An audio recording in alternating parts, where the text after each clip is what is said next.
that's really more the first record. And then we put out the first single, Slowly Slipping Away, and it did great in this country. Grunge hadn't hit yet, but it was about to within months. So there was such a short little window of where we thought, oh, this is going really well and awesome. We even flew to Los Angeles and had meetings with Warner Brothers, Geffen Records at the time. They loved the first record. They loved it. They thought Slowly Slipping Away was a giant hit, and they were ready to put it out. The minute grunge hit, every one of them said, we can't put out this record. It won't work. So if we would have put out our first record a year earlier, we may have reached the status of, a Def Leppard or something like that.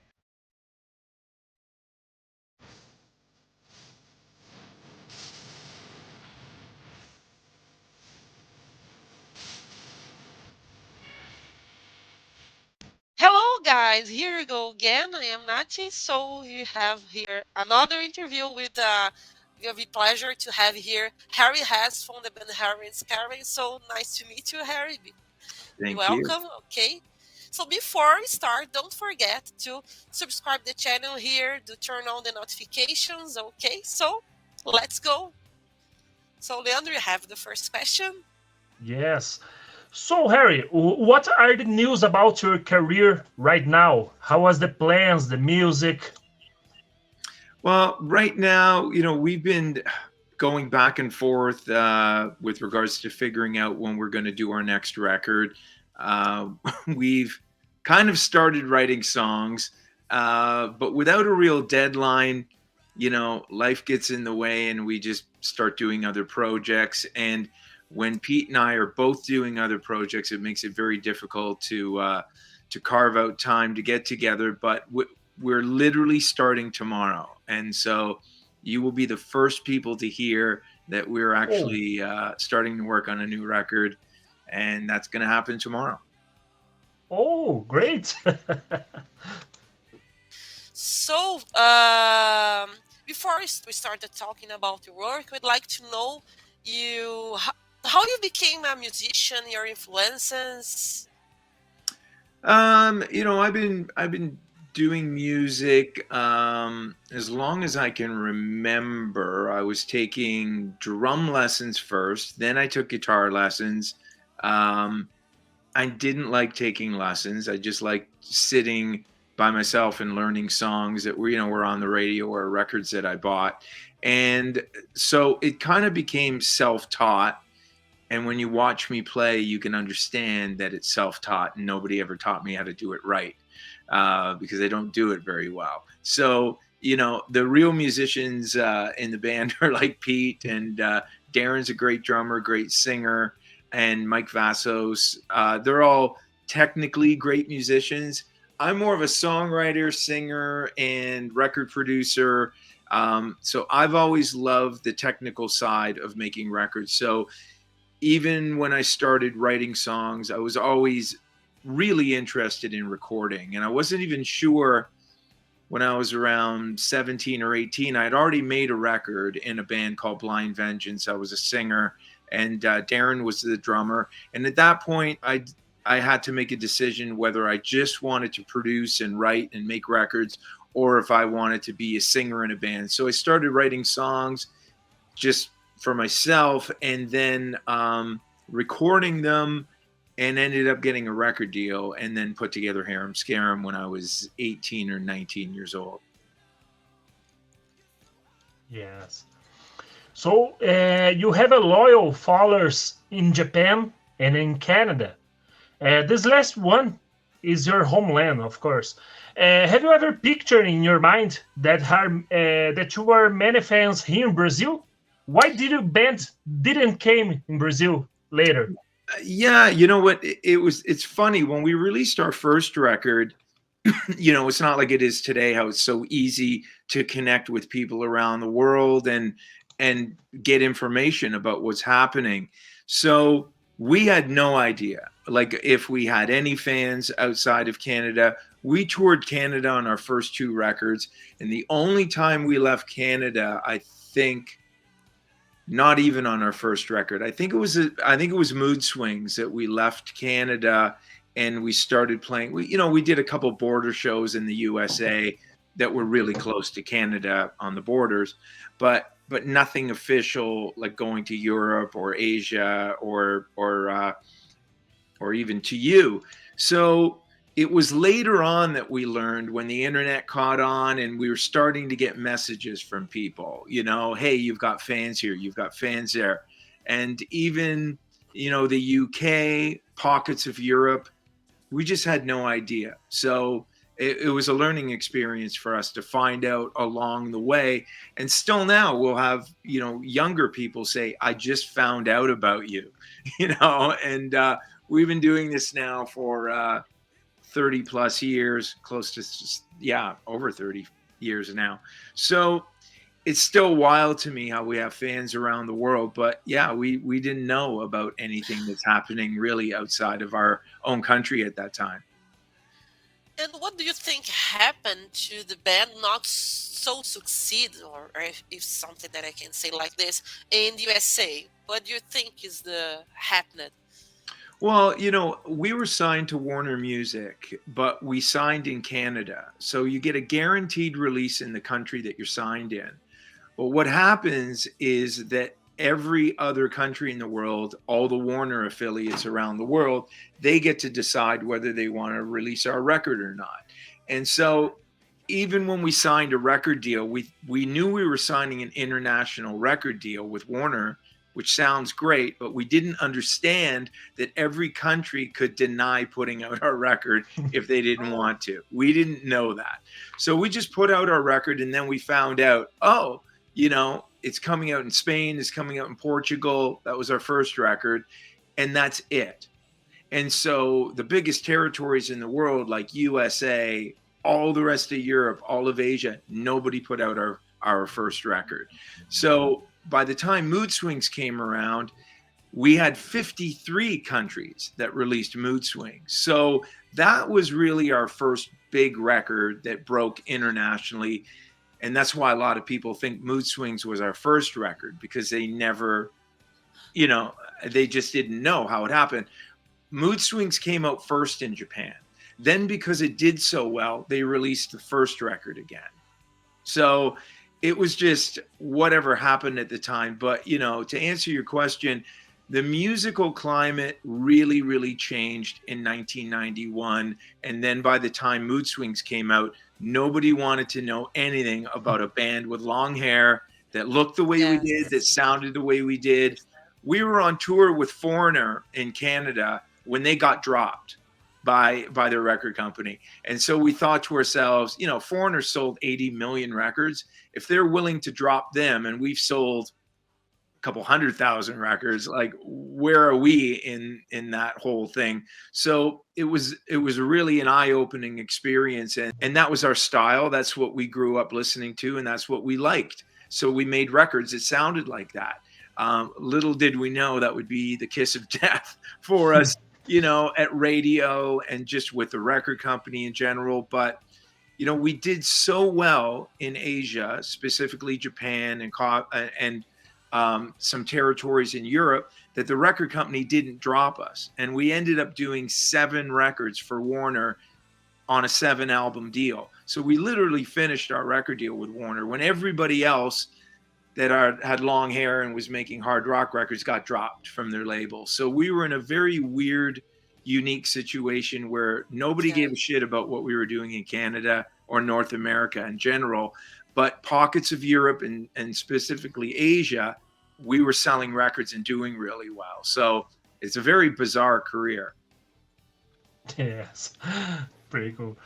For 15 years, you have been part of Frontiers Records project called First Signal.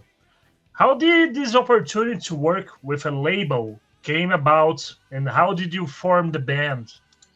Well, it's just a project that's put together by Frontiers, because Frontiers originally was our distributor. When we finished our record deal with Warner in 2000, so this has been, 24 years now with Frontiers, they were originally a distributor in Europe, and we just made our own records, and then we licensed them out to, labels, and that was it. So Frontiers became our distribution network for Europe and then the world, and something like that. So over the years, obviously, we got to know them well, and we sold a lot of records with them, and everything went good. So there was a point when Harem Scarum, we didn't want to make any more records. We thought we'd done enough, and we wanted to take a break. I was doing a lot of production work, and just thought, feels like I'm making the same record over and over again. I want to stop doing this.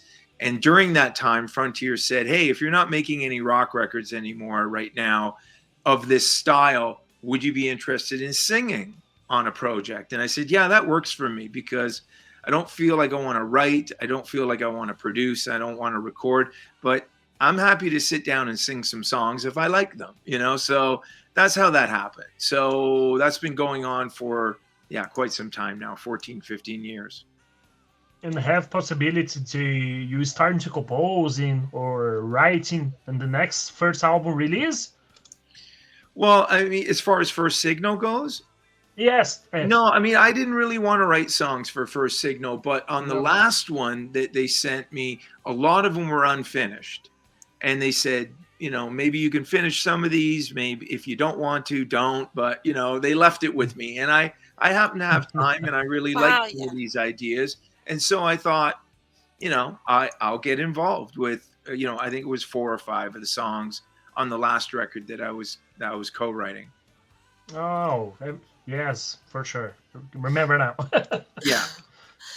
You started out on the 80s to have a metal band named Blind Vengeance, as you said before. So they released 2 albums. Do you believe that if they continued, it could be like a new Dokken or at the time, or it was the right time on the end of the band? Yeah, look, Pete L'Esperance was not in Blind Vengeance. Darren was the drummer. So Pete was in another band in the area, and that's how I knew about him. And so when Pete and I got together, I think that was a great partnership, as far as writing, and obviously Pete's one of the best guitar players I think in the world. And so that was great that came together. So yeah, definitely Blind Vengeance needed to end. It was terrible. I mean, it really was. I mean, we made that record when I was 15 years old. Can you imagine the quality of songwriting when you're picking songs that you wrote when you were 13 and 14? I mean, just terrible lyrics, really stupid, very basic musically, not great playing. But other than that, it's fantastic. Yeah, so when Pete and I started working together, it came up to a new level, because not only, then at that point, I've been writing and recording for 3 or 4 years, which is better than no years. And it just, him and I together developed the sound that's Harem Scarum now. Yes. So let's start to talking about the Harem Scarum again. The last album, called Change the World, was released during the pandemics in 2020.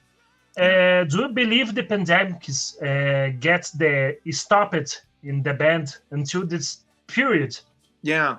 I mean, it really did, because we finished that record right before the pandemic, and it came out March 2020. And if you remember March 2020, literally the world shut down. So all of our plans for touring in 2020, and we were going to do Sweden Rock Festival all throughout Europe. So we had a lot of really great shows lined up. Of course, they got canceled. Then after they canceled them, they said, okay, we're going to try it again next year or 6 months later. I can't remember. That got canceled. And then when they came back a third time and said, we're going to do this, we said, you know what, let's sit this out until it's definitely done. Because what people don't understand is that we have to plan this 6 months, 8 months ahead of time, because we need to buy plane tickets. If you buy a plane ticket last minute for 4 people to fly around the world and everywhere else, it's just not going to work. You're not going to be able to get from one night after a show onto a plane the next morning, into hotels, travel arrangements, all these things without planning it way ahead of time. So to try and do that at a time where they're saying to us, Well, you could get to the first show when it goes fine, but you might be stuck in Europe with no way to travel, no way to get onto a plane. Hotels were shutting down, flights were being canceled, and then the show, once you get there, could also be canceled. And we're like, awesome. Fuck this. We're not doing it. Yeah. So we're like, am I allowed to swear? Yeah.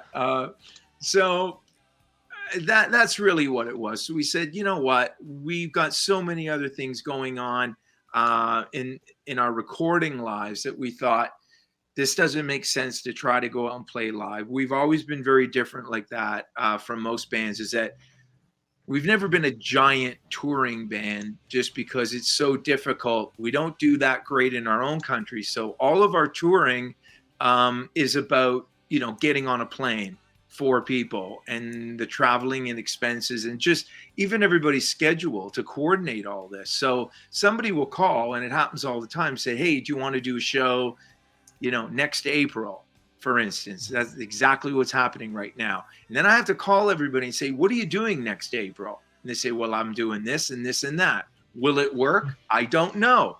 I get 3 different answers. Then there's my life. And then when do you book that flight? When do you say yes to the show?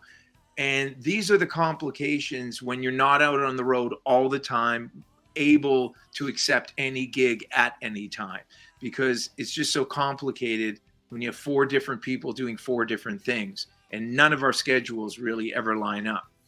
So that's my story. Yeah. So in 2003, you released your first solo album, Just Another Day, I think. So, which musically is practically a Harris Caron album. So it's very similar, So why did you decide to release it as a solo record? Well, the songs that I wrote, I had a bunch of songs that I didn't think really sounded like Harum Scarum. And so if you listen to that album, it's pretty folky even sometimes. And it's light rock, maybe. I don't even know really how to describe it, to be honest, but it's not Harum Scarum, right? Even Harum Scarum were making records that didn't sound like Harum Scarum at that time, because, when you're dealing with record companies or you're putting out records, everybody wants to know that it's going to do well, it's going to make money, and what's your fan base and all those things. So when we are just writing songs because that's what we feel like doing at the time, sometimes it really doesn't work, With Harum Scarum, we've been criticized many times over the years of just doing things that our fans don't like. But we're just making records and writing songs that we like, and then hope there's other people around the world that like that as well. So my solo album is a perfect example of songs that don't fit Harum Scarum, but I personally liked and wanted to put out because I wrote them. And same with the second solo album that I did. But by the time, that was 10 years later when I did the second solo record, and I was way more conscious of where our fan base was and what they expected and what they liked, because I came around to the idea that if we're going to make a record, we might as well make a record that people like, because it just felt right. I wasn't trying to be rebellious and tell people I just want to do what I want to do and I don't care what other people think. I had that stage in my life. Pete and I had that stage, and now we've come around to, let's do something that's going to make people happy, because that kind of makes us happy, actually. The reaction from our fan base when we write songs that they really like is kind of the reward of doing it. It's just another day living in yesterday, we noticed that the lyrics are different, or maybe I'm wrong, if you can, no problems. So I think it's more personal. That's why, because it's your own writing. That's why, because it sounds very personal. That album, Just Another Day and Living Yesterday. That's and the production style for sure. It's more stripped down and it sounds more like a singer-songwriter than it does a band, right? More, the next record sounds more like what you would expect from Harum Scarum, but lighter and watered down.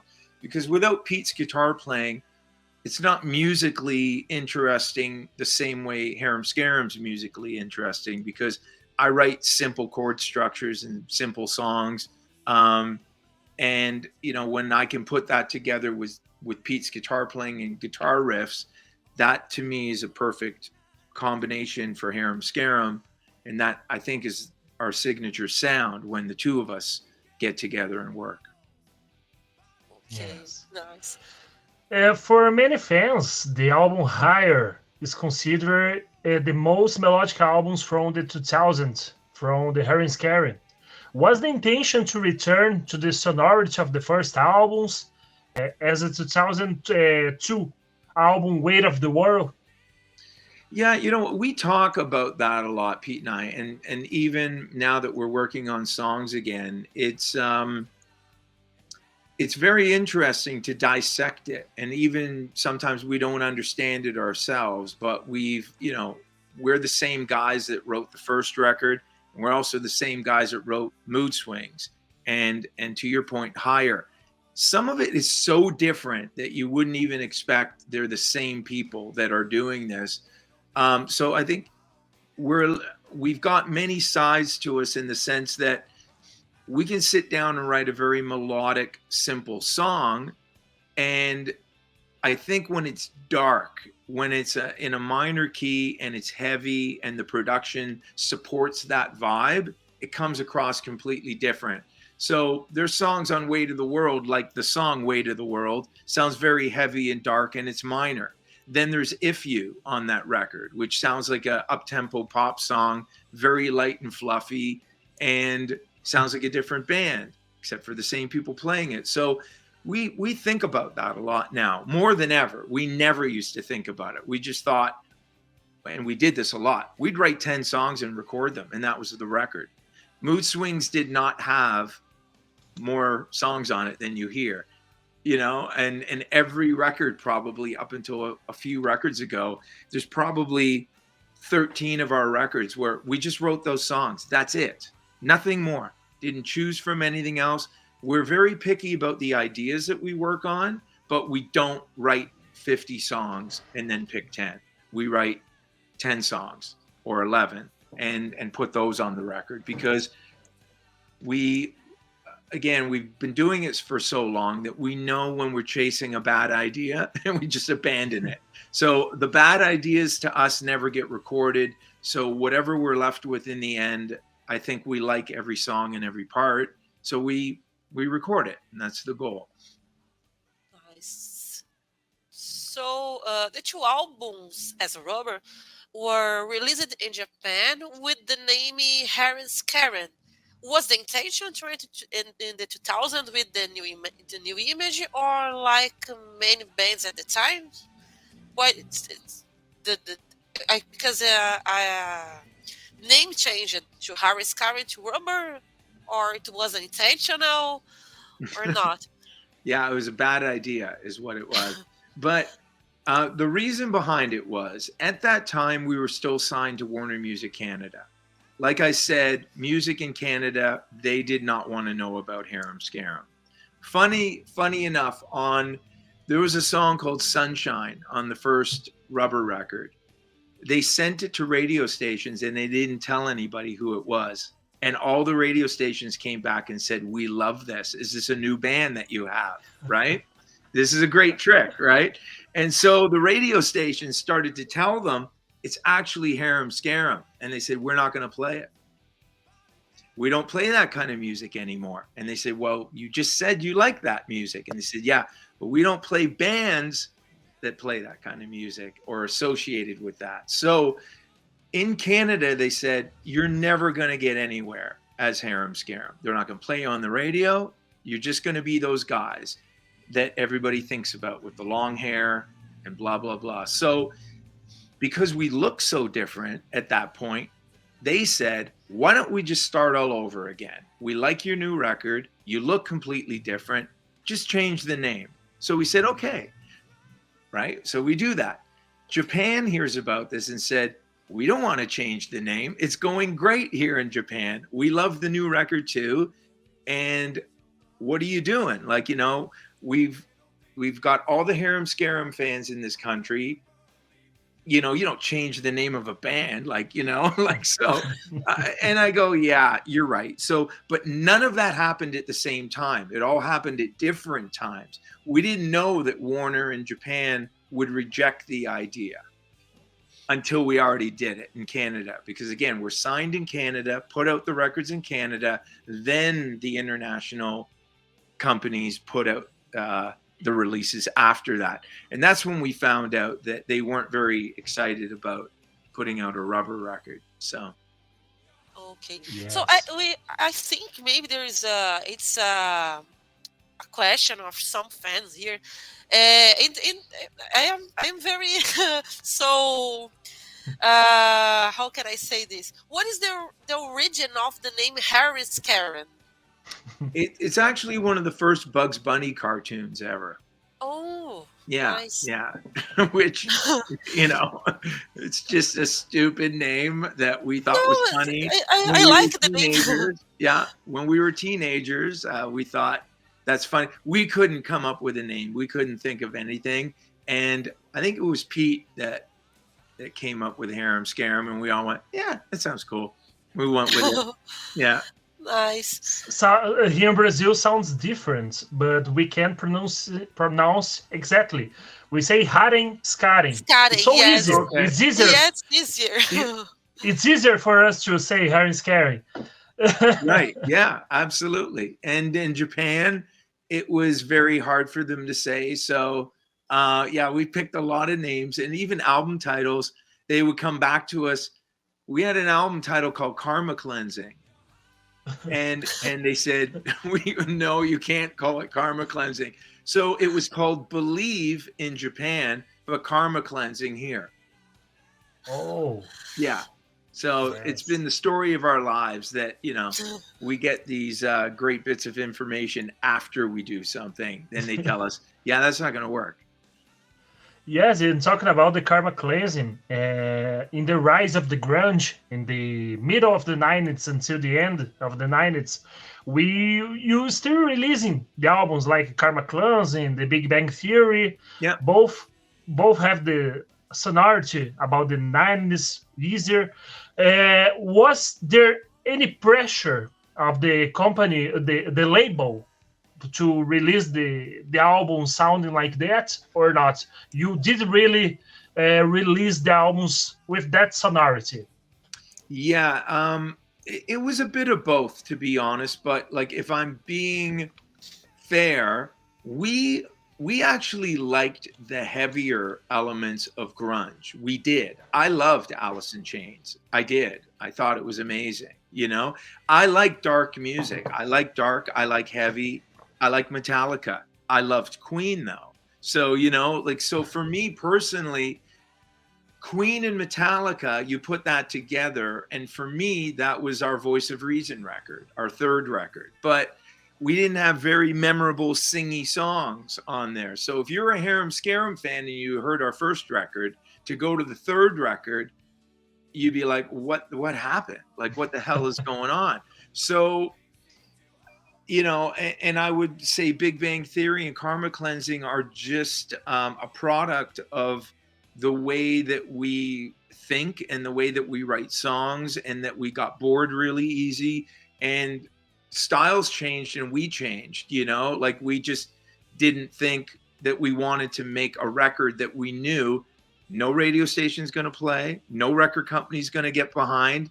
And so let's try and write something that we like, but also might have a chance, because you don't get to make records if you don't sell any records. So, you know, like, it's always in the back of your mind that, yeah, you got to do something that you like and want to do. So I can honestly say we never put out a record that we weren't proud of at the time. But now I can look back and say, I hate 80% of it, I would say, you know, because Harry today can listen to it and go, that's a terrible song. The production's awful on Big Bang Theory. It sounds like a garage band set up a microphone in a toilet and recorded that record. So, you know, there's lots of criticism, self-criticisms about going back. And I've always been like that. And so is Pete. But that's what drives us to keep trying to do more and get better and just write better songs all the time.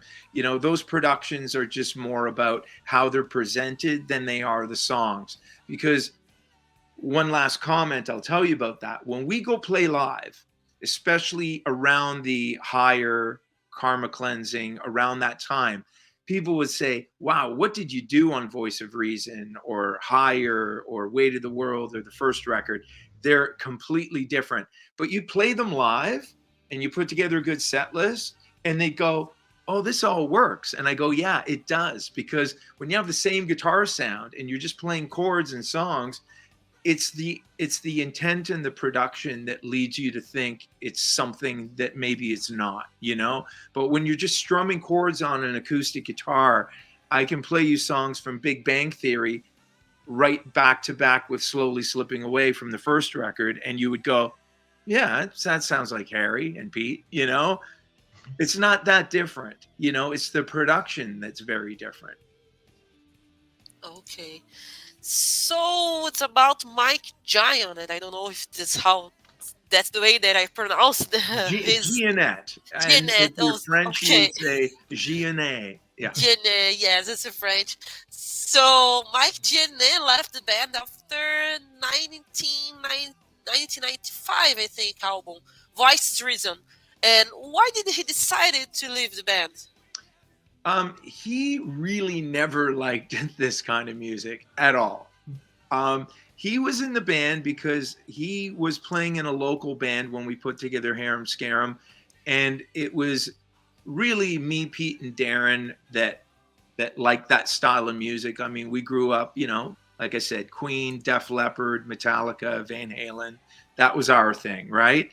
Mike was into jazz and Jaco Pastorius on bass and like never really liked that style of music. But we all got along great, and he was an amazing bass player, like amazing musician. So we bonded as musicians, not as style of music, you know? So by the time we were working on Voice of Reason, then we'd really gone far the other way. And he was just like, I don't really love this. I'm just going to do my own thing. And we thought, yeah, it's about time we get somebody in the band that's into what we're doing, you know? Yeah. So, and that's when we got Barry Donahue, who was like the perfect fit for our band. He loved what we loved, and he was amazing. Great bass player, incredible singer, which was always helpful with Harem Scarum with the backing vocals.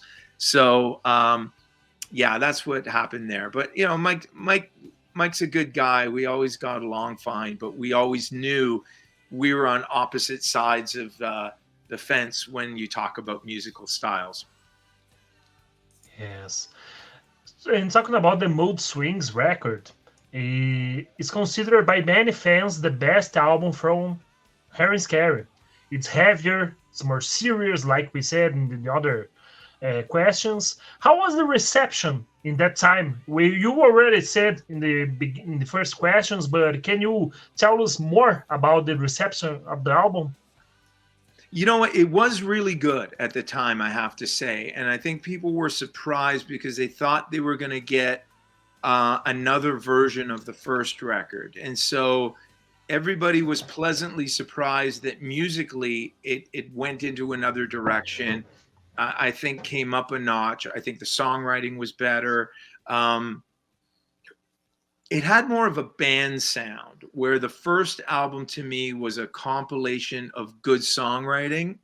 And the first album, I was out co-writing with people. So Slowly Slipping Away and Distant Memory, I wrote that on a writing trip in New York with a songwriter.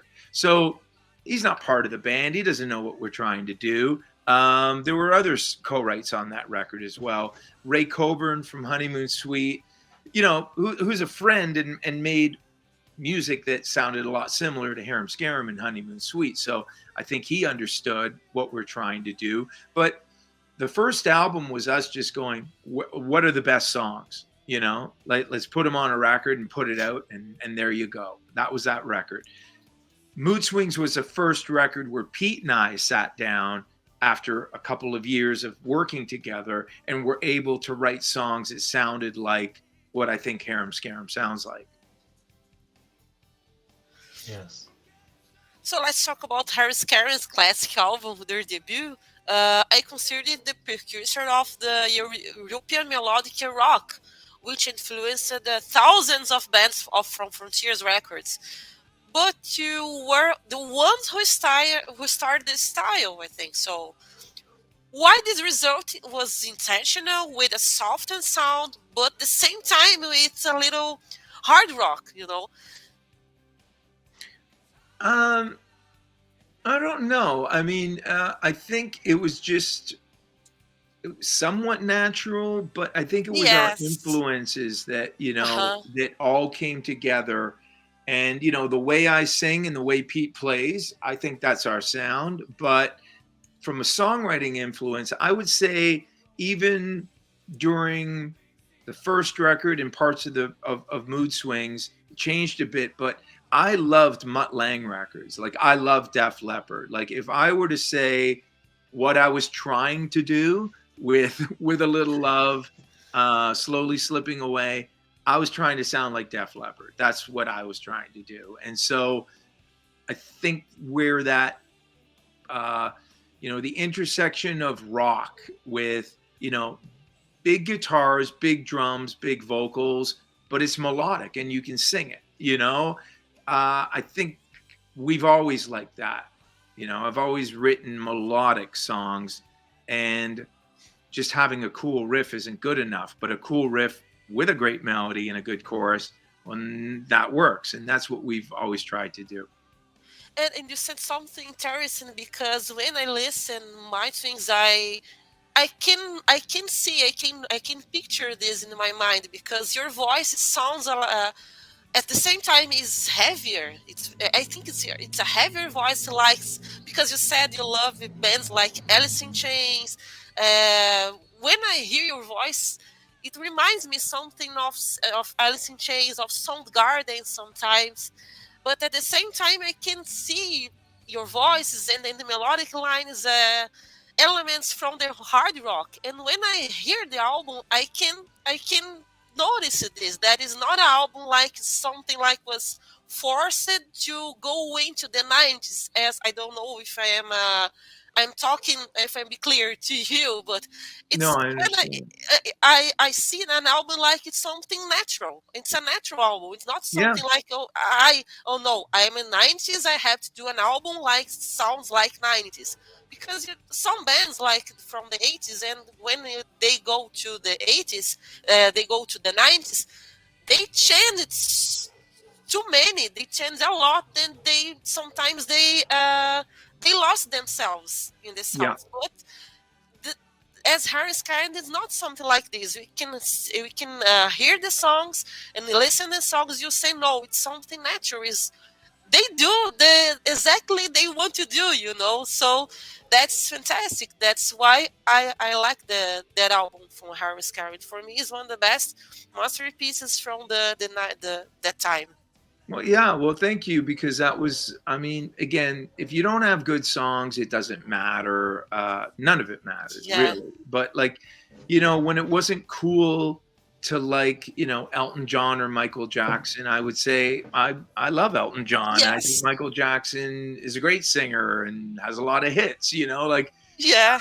because I was a fan of production and a fan of great songwriting. So if it's good, it's good, and if it's not, it's not. Yeah. Like there was a Yes. lot of bad bands that came out, in the late '80s, even early '90s, that were emulating. You Yeah. don't need a shitty Poison or something like that. Like that whole era of music, that LA style of, there's really no substance to it. There's just a lot of ripping guitar solos and kind of bumper sticker titles that people would just sing over and over again the same line. But is it a song? Is it a great song, or is it all just fluffy production and big hair? I don't know. Some of it is amazing, some of it's Yeah. terrible. But every genre of music, you could say that, right? There's Yeah. always the leaders and then there's the followers. I don't ever think we were leaders. I think we did something that was a culmination of many things. Like I said, all the way from loving Elton John as a kid and that songwriting. I think Yellow Brick Road is one of the best songs ever written, all the way to a heavy Queen song, to a light Queen song, to Boston, to Def Leppard. But I liked it because of the harmonies and the vocals and the production. So some people might be thinking, I like it because of the song and the style, but I love the production and the way that they did those records. And people don't make records like that anymore. And even Harem Scarum, nobody in 2024, other than people on Frontiers Records, are going to make records that sound like this. It's, why would you, you know? So we're speaking to an audience and a fan base that's our age and maybe a little bit older. There's some fans that are younger that just happen to love that style of music, but we understand now. I mean, I'm 56 now, so, you know, been literally doing this for 40 years. And I understand now who our fan base is and who we're making these records for. And we're very happy doing that. So. Yes. And Harry, could you tell us more details about the entire process of the first album after then you were contracted by Warner, Yeah. the composition process, producing, then releasing the charts? Could you tell us more details? We want to know. Yeah. Sorry. I first starting out, like I said, I wasn't sure that I even wanted to be in a band. So I started writing songs. Like, I think honestly, I wrote when I was 16 or 17. So I had a demo of it and started going out to publishers and saying, hey, I want to be a songwriter. And they said, that's nice. Why don't you write with some of our established writers that are signed? So I wrote in Canada with a guy named Stan Meisner, who's another, you know, Canadian songwriter that's written lots of hit songs. Like I said, I went to New York and I wrote a bunch of songs with Mark Ribler. So I was working with publishers as a songwriter. And then once we got a pile of songs together, lots of other people around me were saying, you should send this to record companies, or you should, you know, put a band together or something. So I did that, and that's how we got a record deal. We got a record deal on the demos of songwriting demos that I did. And then I started working with Pete. But by that time, there was already so many songs and it was already going in that direction. Sorry. So when Pete got involved, a lot of it was already moving a certain way. And, you know, Harem Scarum was just starting to figure out what it was and how it worked. And so that's really more the first record. And then we put out the first single, Slowly Slipping Away, and it did great in this country. Grunge hadn't hit yet, but it was about to within months. So there was such a short little window of where we thought, oh, this is going really well and awesome. We even flew to Los Angeles and had meetings with Warner Brothers, Geffen Records at the time. They loved the first record. They loved it. They thought Slowly Slipping Away was a giant hit, and they were ready to put it out. The minute grunge hit, every one of them said, we can't put out this record. It won't work. So if we would have put out our first record a year earlier, we may have reached the status of, you know, a Def Leppard or something like that. You never know, right? But we were sad about that for many years. but then, you know, things got better because we were selling records and kept making records when every band around us that was doing what we were doing didn't even have a record deal anymore. So on one side, we were very disappointed that grunge came out and wiped out the kind of music we were doing. But at the same time, we were extremely grateful that we're still making records for Warner, had great recording budgets. Everything was first class, while all of our other friends lost their record deals. So that's been the mindset. And now over time, you know, it's like anything, you know, you have a bad relationship, time fixes that, and you feel differently about it later on. And so for us, it's just fond memories of all that time. But But yeah, there were many years where it's just like, oh no, this is going terrible, you know. And unfortunately, it was after we released our first record, because the expectations were so high that it couldn't help but be a disappointment, whatever happened. And so it was a disappointment, believe it or not. But it's one of our best records, like as far as commercial success. And you have a bunch of songs from the first album that played in many television series, I think. And if I'm not wrong yet, that helped it too. Yeah, there was a show called Degrassi Junior High that was based out of Canada. It was an international television show. And it just so happened to be that our lawyer, our music industry lawyer, was also the lawyer for that TV show. So when he heard our songs on the record, we sent him a copy of our record when we were done. He's our lawyer. He gave it to the music department of this TV show. And the TV show said, we love this. We want to use it in our TV show. And not only that, we're making a movie and we want to use 10 out of the 11 songs in the movie. And they made it, I think, the soundtrack and the theme song of this movie. And still to this day, people around the world like say to us wherever we travel, they're going, "Hey, the first time I heard of you was through Degrassi Junior High." You know? Yeah, so it's pretty funny. Yes. We're going to the last question. So we want to know, Harry, what's the 3 best albums of all time for you? Can be any albums from any styles of music. Could be rock and other styles, but 3 or 4 best albums for you.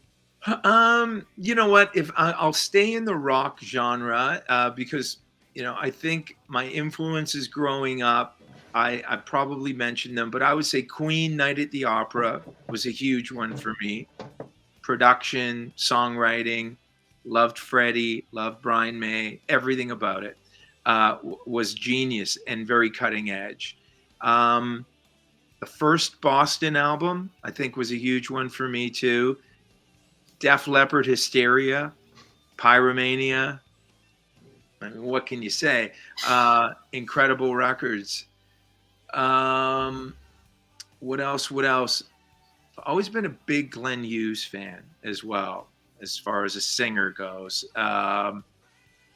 So I'd probably pick a Glenn Hughes album in there somewhere too. But I think that's 4 or 5. On our last few records over the years, another great singer that I loved was Tony Harnell from TNT. So he sung backing vocals on a few of our records, and on an album called United that we did, Jeff Scott Soto sang backing vocals on the United record. Another great rock singer. So is this, thank you so much, Harry, to having us. Yeah, I'm very proud to having you in our interview. In Brazil, we have many people that love the Harry Scarry. We hope to see you there in Brazil sometime in a day. Could be in the Comeback the Band. yeah, I'd love that. Yes. I would like to say thank you. It's a very pleasure to see you here, to meet you here. As I said before, My Twins for Me is one of the best albums of the time. So I'm very proud to be with you here. So thank you. And when we put out our new record, we'll do another interview and we'll talk about it. Of course. Nice, yeah. Of course, no problem. Yeah, we'll do that. Awesome. Okay. Yes. Okay, I will schedule. Yeah, well, hey, I'll keep you posted. Okay. Yeah. Thanks so much. All right. Well, thank you. We'll be in touch. Thank you. We'll be in touch. Yes. All right. Thanks so much for bearing kind. Thank you. Anytime, guys. Thank you.